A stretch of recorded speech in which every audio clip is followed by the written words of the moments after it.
Intro. Hi, I'm Julie, and I'm here to tell you the tale of how my world was flipped upside down twice. Perhaps it would be best if I began at the beginning. Larry and Joanna David were my wonderful parents, and I came into this world in a little town in the suburbs. I came from a family of journalists. My mother was a nurse. We were content despite our lack of wealth. Prior to my 14th birthday, everything was relatively ordinary. Suddenly, the tide turned. On Friday night, it rained. I was at home with my grandma, watching a ridiculous cartoon while my folks were traveling home after a dinner party. The sound of my grandma's gentle sobs in the kitchen sent shivers down my spine the moment the phone rang. A haze enveloped the subsequent days. Rumor has it that Mom passed away on the spot in the collision. Dad was able to escape, albeit narrowly. My last encounter with him was in the hospital, and he barely resembled the man I knew before. He would never walk again, according to the doctor, because his legs were crushed. While he reached for my hand, he muttered, "Julie, I'm so sorry, my darling. I deeply apologize." His apology seemed puzzling to me. A drunk driver was at fault. He was not at fault when their automobile was hit. However, as I matured, I came to see that his sorrow extended to our lives as they had transformed, the challenges we were destined to encounter, the mother I had lost, and the father he felt he could no longer be. However, Larry David, my dad, was more capable than he ever let on. He dove headfirst into his job once he left the hospital and adapted to his wheelchair. Being an editor at the city's leading newspaper consumed him completely. He had always had a gift for writing. The adolescent years? My dad made sure I had what I needed when I approached my teenage years. He told me to get involved, meet people, and live my life normally. The reality, though, was that I enjoyed his company more. We fought about literature, watched classic films, and he even helped me with my assignments. I went away to college against my dad's wishes when the time came. "You need to fly, my darling," he said. "I'll be all right, so there's no need to fret." Despite my reservations, I could feel he was correct. Thus, I enrolled in a university.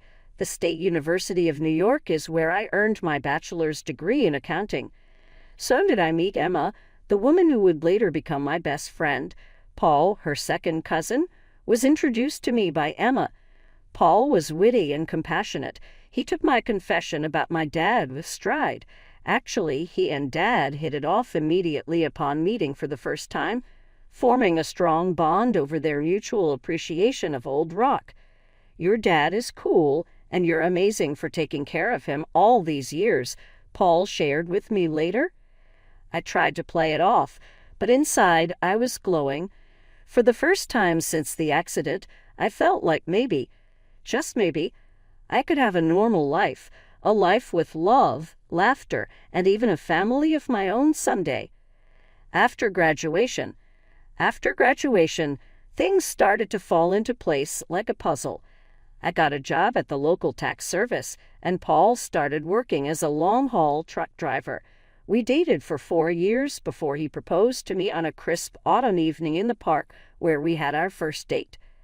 I was thrilled, but there was one thing I needed to make clear. "Yes, Paul," I said, "but I can't leave my dad. He needs me." Paul smiled wide and said, "I wouldn't have it any other way. We'll all live together. Your dad's apartment is big enough for the 3 of us, right?"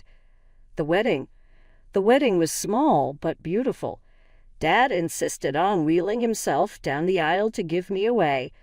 There wasn't a dry eye in the place. As I stood there, holding Paul's hand, I felt like I was living a fairy tale. But every fairy tale has its villains. Mine came in the form of my mother-in-law, Maria, and my sister-in-law, Olivia. From the moment I met them, I could tell they didn't approve of me. "So, your father is handicapped?"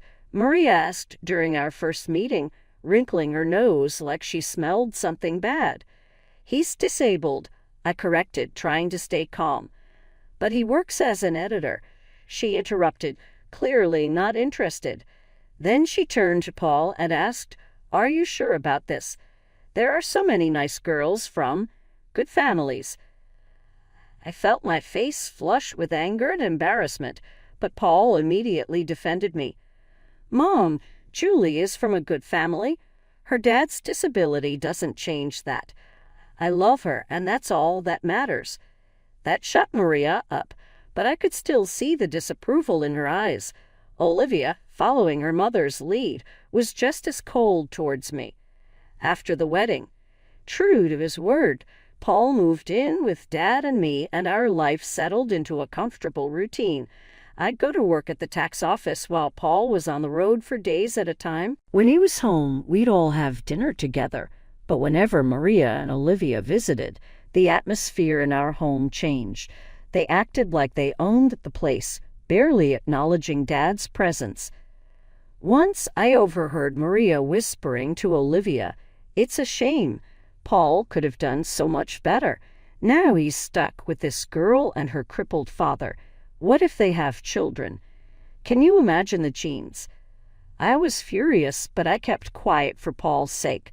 I tried to keep the peace, but it was getting harder and harder. One evening, after a particularly tense visit from Maria and Olivia, broke down in tears. Paul found me in our bedroom, crying. Hey, he said, pulling me into his arms. "What's wrong?" "Your mom and sister," I sobbed. "They hate me. They think I'm not good enough for you because of Dad." Paul's face hardened. "That's ridiculous. You and your dad are my family now. If they can't accept that, it's their problem, not ours." His words comforted me, but I couldn't shake the feeling that this was just the beginning of our troubles with Maria and Olivia. As the months went by, Paul's trucking business began to grow. He was always on the road, traveling across the country in his big rig. I missed him terribly when he was gone, but I focused on my work at the tax office and spent my evenings keeping Dad company. One crisp autumn evening, as I was helping Dad into bed, Paul called. His voice crackled with excitement over the phone. "Julie, I've been thinking," he said. "How would you feel about buying a townhouse? It would be easier for your dad to move around in a wheelchair. He could spend more time outside, plus you could have a garden, something to keep you busy when I'm on the road." The more he talked, the more I liked the idea. I glanced at Dad, who was pretending not to eavesdrop. "What do you think, Dad?" I asked, putting the phone on speaker. Dad's eyes lit up. "A garden would be nice," he admitted, "and it would be easier to get outside." That settled it. Over the next few weeks, we threw ourselves into house hunting. Our new home. We finally found the perfect place, a spacious townhouse with wide doorways, a roll-in shower for Dad, and a beautiful backyard. Taking out a mortgage was scary. With Paul's income, mine, and the rent from Dad's old apartment, we managed to make it work. We moved in on a sunny Sunday in spring, and I'll never forget the look on Dad's face as he wheeled himself out onto our new patio. "This is perfect, sweetie," he said, his eyes misty.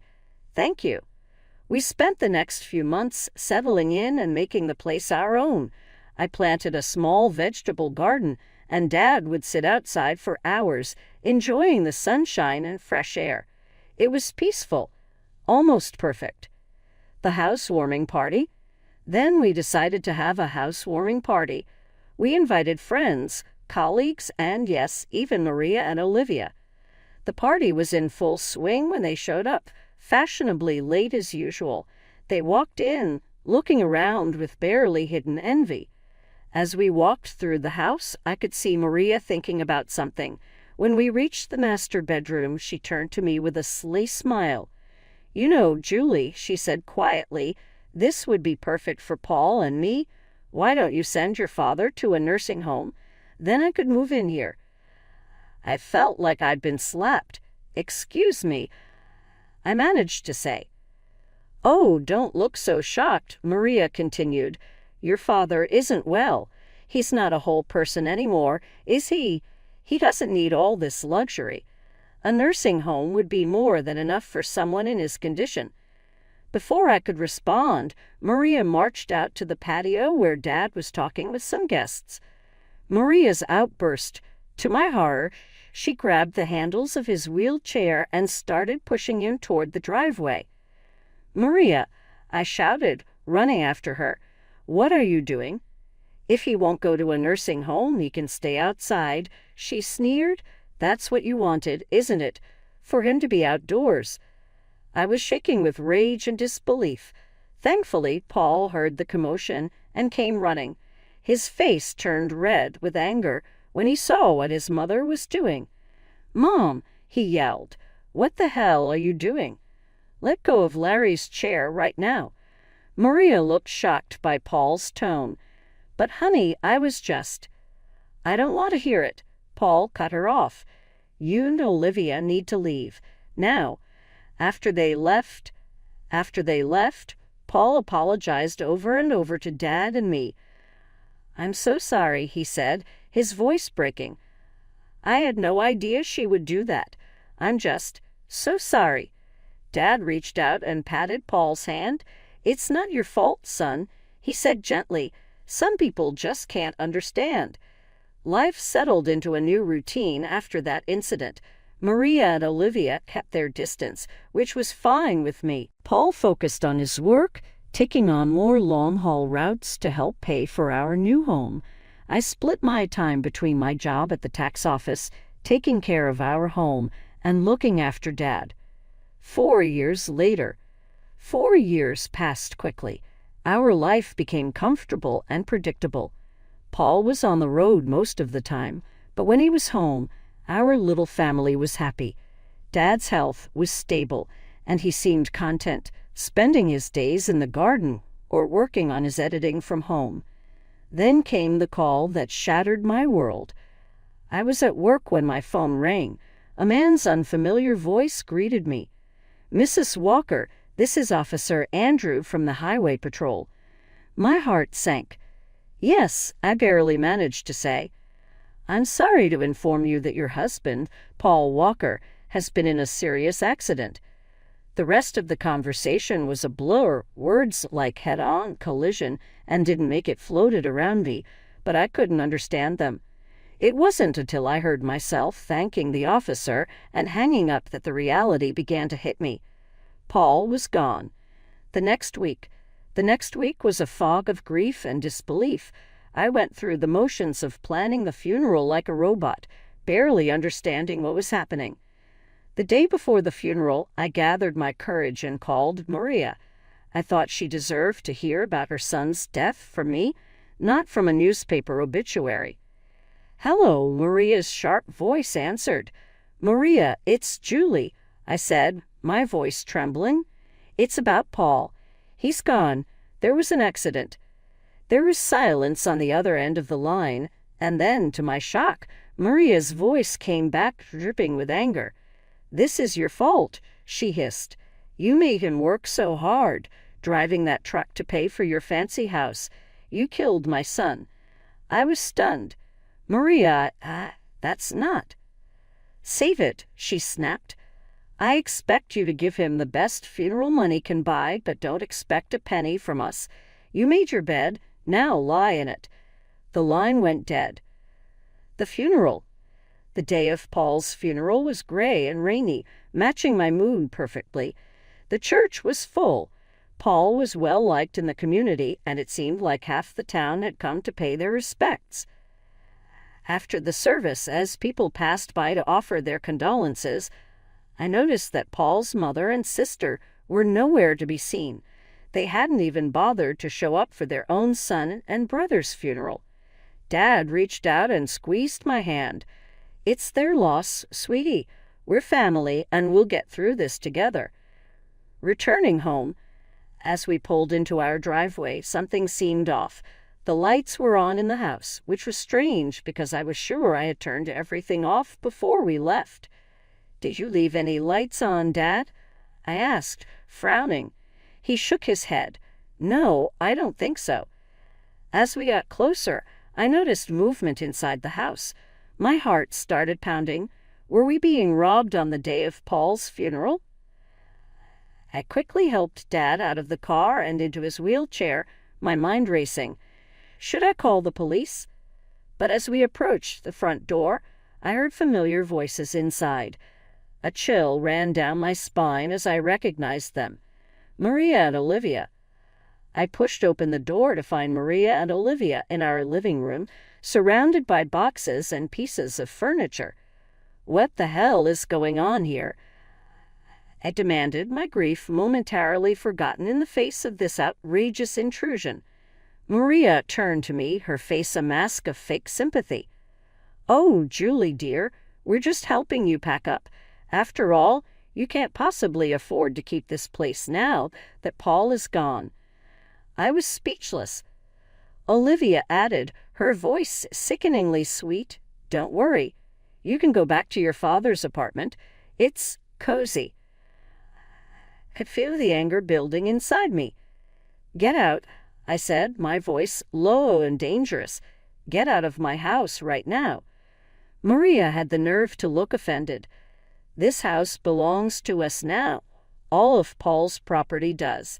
We're his family, after all." "Like hell you are." I exploded. "Where were you today at his funeral?" "Oh, that's right. You couldn't be bothered to show up." Maria waved her hand dismissively. "We were busy making arrangements. Now be a good girl and start packing. We'll meet you out by tomorrow." I couldn't believe what I was hearing. These women hadn't shed a tear for Paul, hadn't even attended his funeral, and now they were trying to kick us out of our home. "I'm calling the police," I said, pulling out my phone. Maria and Olivia exchanged worried looks. They clearly hadn't expected me to fight back. "Now, Julie," Maria began, but I cut her off. "No, you have exactly 10 minutes to get out of my house before I call the cops. This is my home. Paul and I bought it together. You have no right to be here." Maybe it was the steel in my voice or the fire in my eyes, but Maria and Olivia finally realized they had gone too far. They gathered their things and left, but not before Maria turned to me with a sneer. "This isn't over, Julie. You'll be hearing from our lawyers after the funeral." The days after Paul's funeral were a blur of grief, anxiety, and paperwork. I threw myself into sorting out Paul's affairs, partly to keep busy and partly out of fear that Maria and Olivia would try to take what wasn't theirs. A week after the funeral, I received a call from a local law firm. My heart pounded as I answered the call, afraid it was Maria following through on her threat of legal action. "Mrs. Walker," a crisp, professional voice asked. "This is Scott Thompson from Thompson and Partners. I'm calling about your late husband's will." I felt a small flicker of hope. "His will? I didn't know he had one." "Yes, ma'am. Mr. Walker came to see us about 5 months ago. He asked that we contact you in the event of his passing." I scheduled an appointment for the next day, my mind spinning. Why hadn't Paul told me about this? What did it mean? The appointment. The next morning, I wheeled Dad into Mr. Thompson's office. The lawyer greeted us warmly, his kind eyes crinkling at the corners. "Mrs. Walker, Mr. David, thank you for coming in," he said, gesturing for us to sit near his desk. "I'm sorry for your loss." Mr. Thompson opened a file on his desk. "Now, as I mentioned on the phone, your husband came to see us to draft his will. He was very clear about his wishes." I held my breath as Mr. Thompson began to read. "I, Paul Walker, being of sound mind, do hereby leave all my worldly possessions to my beloved wife, Julie Walker." I gasped, and Dad's grip on my hand tightened. "This includes our home, my truck, and all our savings. It is my wish that Julie use these resources to care for herself and her father, Larry David, whom I have come to love as my own." Tears streamed down my face. Even from beyond the grave, Paul was taking care of us. "There's more," Mr. Thompson said gently. "Mr. Walker left a letter for you." He handed me an envelope. With shaking hands, I opened it and began to read. My dear Julie, if you're reading this, it means I'm gone. I'm so sorry for leaving you and Larry. Please know that you two are the best thing that ever happened to me. I made this will because I know how my mother and sister can be. I didn't want to worry you, but I needed to make sure you and Larry were protected if anything happened to me. You're my real family, Julie. You and Larry, not them. Take care of each other, live your lives to the fullest, and know that I'll always be watching over you. All my love, Paul. I clutched the letter to my chest, sobbing. Dad was crying too, his weathered hand patting my arm. There's one more thing. Mr. Thompson gave us a moment before speaking again. Mrs. Walker, your husband's truck was insured. Given the circumstances of the accident, the insurance company will be paying out the full value of the policy. I looked up, sniffling, and asked, "What does that mean?" Mr. Thompson gave me a small smile. "It means you'll be receiving a large sum of money, enough to pay off your mortgage and more." Leaving the lawyer's office. As we left the lawyer's office, I felt like a weight had been lifted from my shoulders. We were going to be okay. Paul had made sure of it. As we pulled into our driveway, I noticed a familiar car parked on the street. My heart sank as I recognized Maria's sleek sedan. "Oh no," I muttered. Sure enough, Maria and Olivia were waiting on our front porch.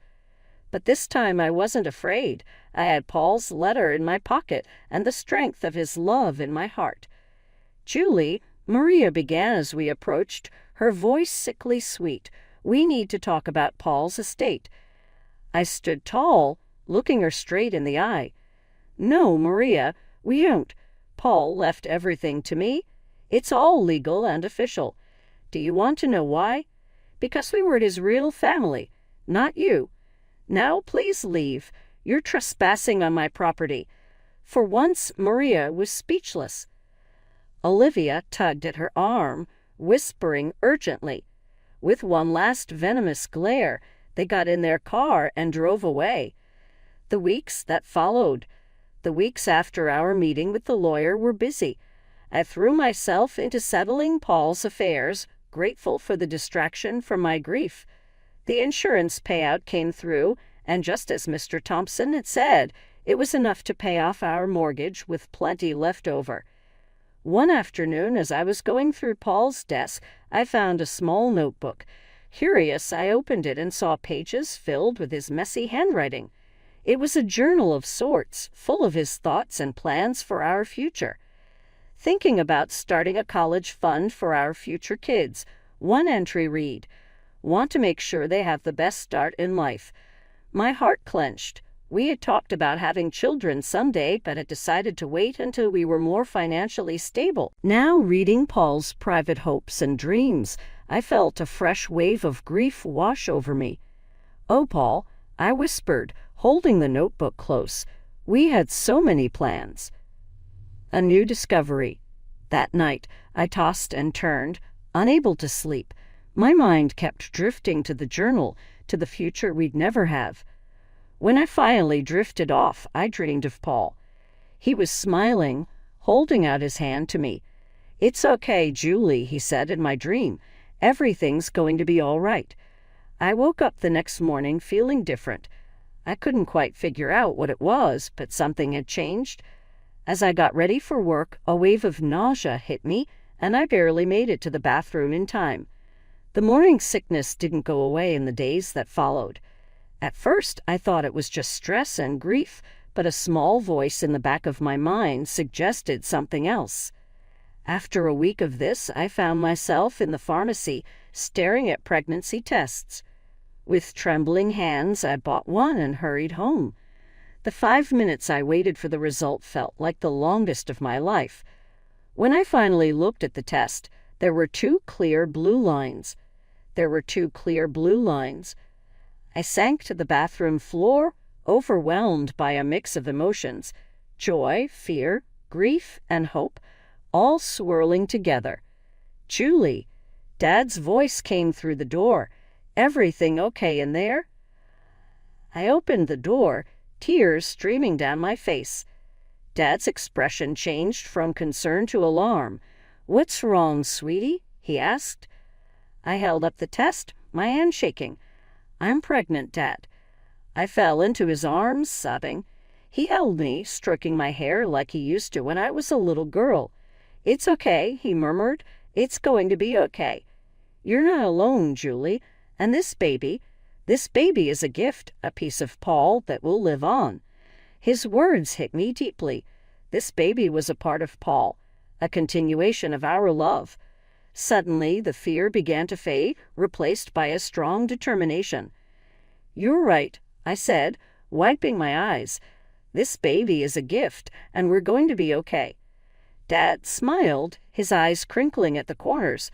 "That's my girl. Now let's get you something to eat. You're eating for two now, after all." The days that followed, as we headed to the kitchen, I felt a sense of hope growing inside me.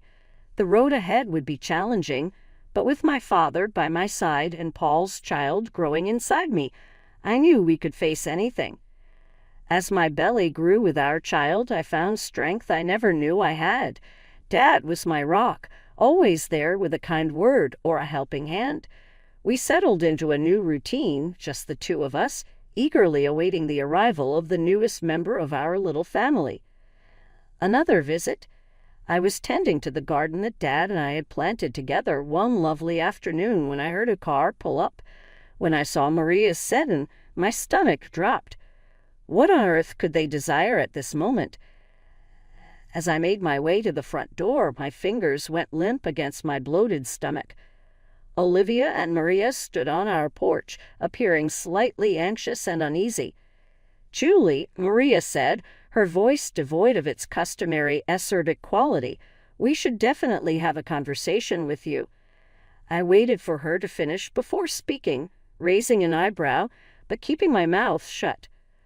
Olivia awkwardly raised her voice and said, "We've hit some hard times." Her expression betrayed her anxiety. "We were hoping to stay in the flat that belonged to your dad till we are able to stand again." What I was hearing was unbelievable. It was galling that they dared to ask for more after everything they had done to us. Speaking in a calm but forceful tone, I apologized. "That is simply not feasible. My need to converse with you has been sated." When Maria laid eyes on my growing baby bump, her brow furrowed.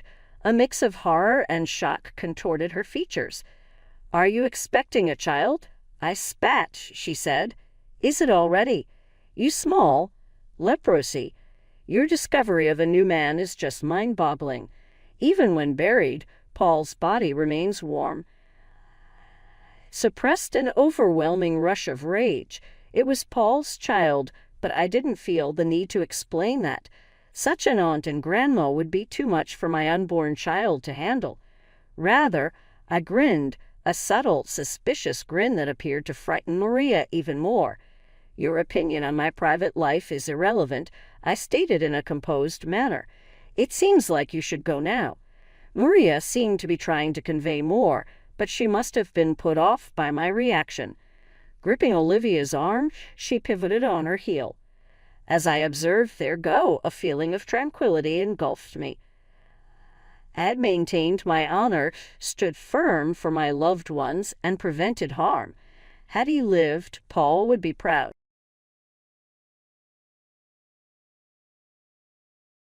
Hi, I'm Jackie, a 24-year-old marketing specialist working in downtown Chicago.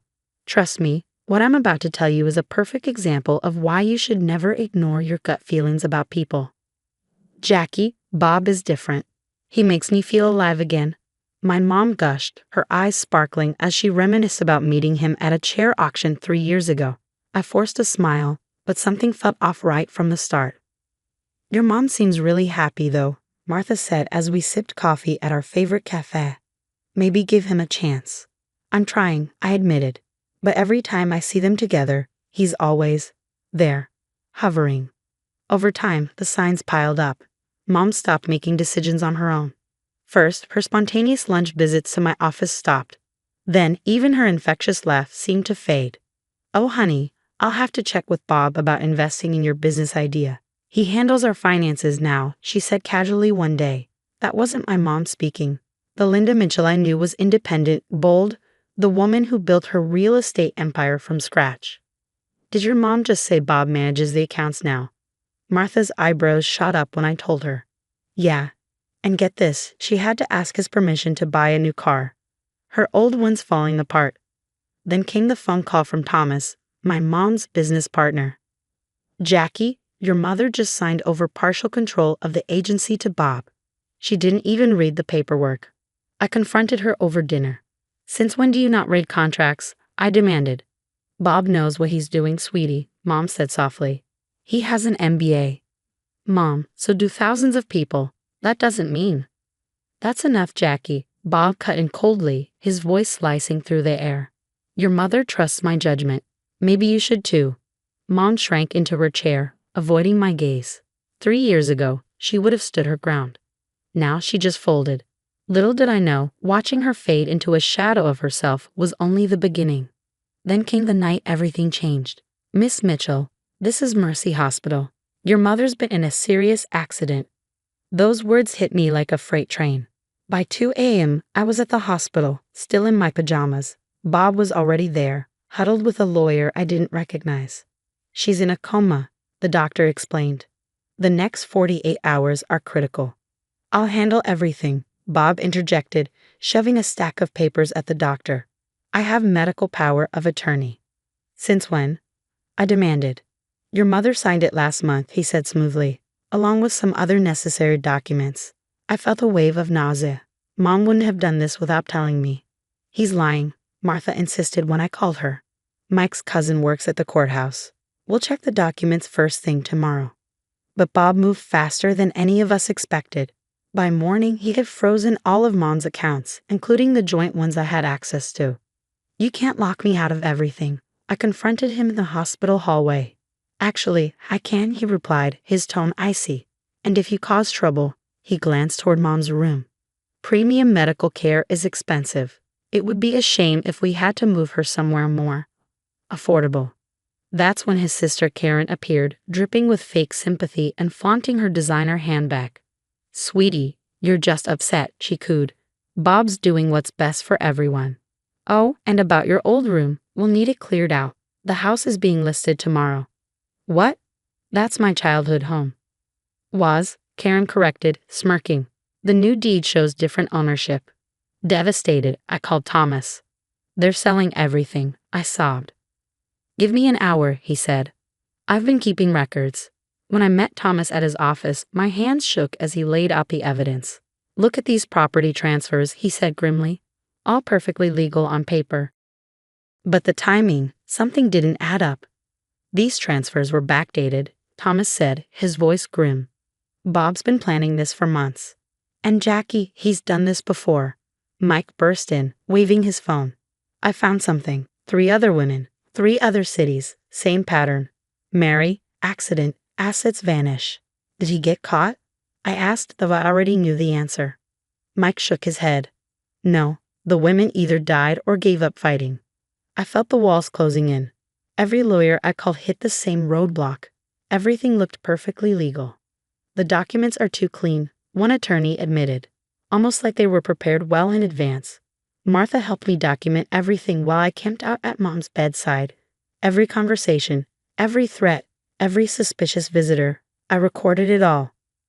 You don't want to do this, Jackie, Bob warned one night, his tone as cold as the hospital's fluorescent lights. I've dealt with troublemakers before. Is that what happened to the others? I shot back. Were they troublemakers too? His face changed, a flicker of menace crossing his features. I don't know what you think you know. I know enough. Then you know I always win. Always. He leaned closer, his voice a venomous whisper. By the way, your mother's insurance might not cover extended care. Shame if she had to be moved to state facilities. Helpless, I watched movers empty our family home. Karen oversaw everything, making sure every valuable disappeared into storage. I left with 1 box of clothes and my laptop. But what they didn't know was that hidden inside my laptop were copies of every document, every transaction, and every piece of evidence Thomas and Mike had uncovered. Bob thought he'd won. His biggest mistake, leaving me alive and angry. Unlike his other victims, I wasn't going to disappear quietly. The money's moving through shell companies, Thomas explained, spreading out documents across his desk.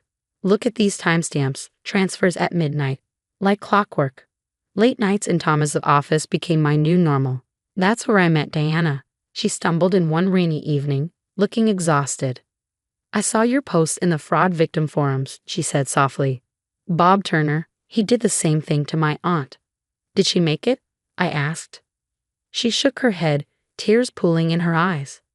No, complications from her injuries right after he drained her accounts. Then came the breakthrough. Mike burst into Thomas's office, breathless. You won't believe what Karen let slip at happy hour. What? She was drunk, bragging about vacation homes in the Caymans, multiple properties, all bought within days of Bob's previous wife's accident. That's when I started recording every interaction with Bob. Sign these transfer papers for the agency, he demanded one night. Why the rush? Market's hot. Strike while the iron's. Don't be difficult, Jackie. Remember who controls your mother's care. He didn't notice the tiny camera hidden in my jacket button, capturing every threat. His entire empire is built on fraud, Thomas revealed after weeks of digging. Tax evasion, insurance scams, identity theft. Then came the moment that changed everything. I was sitting by Mom's bedside, holding her hand when I felt it. Her fingers twitched. Then she squeezed my hand, faint but unmistakable. She's waking up, I cried. I called Martha immediately. Block the door, I said. Mike's voice cut through the phone. Bob's heading up with some lawyer. Move fast. Through the hospital window, we watched Bob pacing the hallway, making frantic calls. Move everything. By the time Bob realized what was happening, it was already too late. The dominoes were falling. I don't care about the fees, I told Thomas. She can't wake up to empty accounts.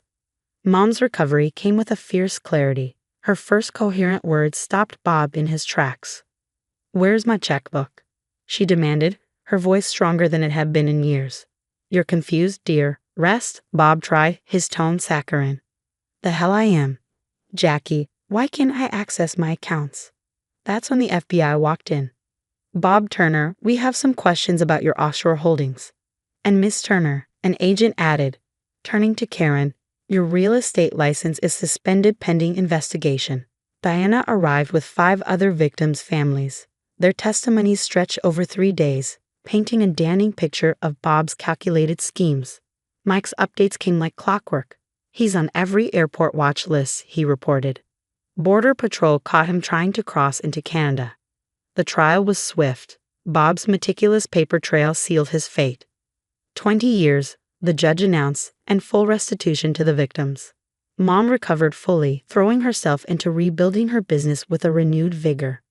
I launched my own marketing firm specializing in fraud prevention campaigns, turning our nightmare into a mission to protect others. 1 year later, I visited Bob in prison. He looked smaller, pathetic in his orange jumpsuit.